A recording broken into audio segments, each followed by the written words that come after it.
¿Vale la pena aprender a programar en C? ¿Vale la pena siquiera aprender qué es la programación y aprender a programar a través de un lenguaje de programación como C? Bueno, realmente sí vale la pena, pero como verás, existen ventajas y existen desventajas. Dentro de las primeras ventajas tenemos que es un lenguaje que permite entender las ciencias de la computación y esto se lo da por su característica de ser un lenguaje de tipo de nivel intermedio. Ya te contaré qué significan lenguajes de alto nivel intermedio y de bajo nivel. C nos ofrece bases sólidas de programación por su característica del lenguaje de nivel intermedio.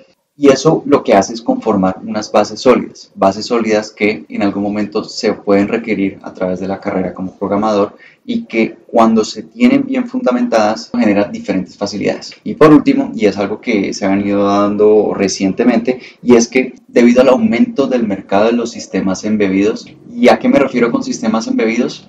Piensa, por ejemplo, en tu nevera o piensa en tu cafetera. Piensa que cuando llegas a la casa te puedes comunicar con tu cafetera a través de tu celular y simplemente programarla para que cuando llegues a tu casa el café esté listo. Por ejemplo, en tu nevera puedes tener nuevos sensores mucho más capacitados que te pueden decir qué tan probable es que los alimentos expiren y en qué momento.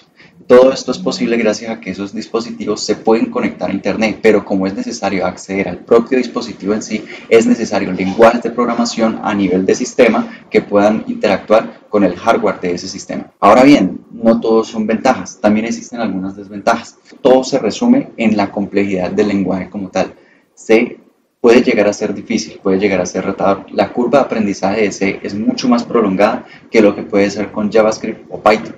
Y es precisamente por la característica que tiene C de ser un lenguaje de nivel intermedio. Aspectos como manipulación de memoria o aspectos como aritmética de punteros pueden ser retadores cuando se empiezan a ver de primera vez. Dicho esto, para responder a la pregunta, ¿vale la pena aprender a programar con C?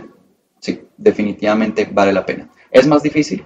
Sí, lo es. Entonces es importante que tú compares y con base en eso tomes una decisión antes de seguir en este curso.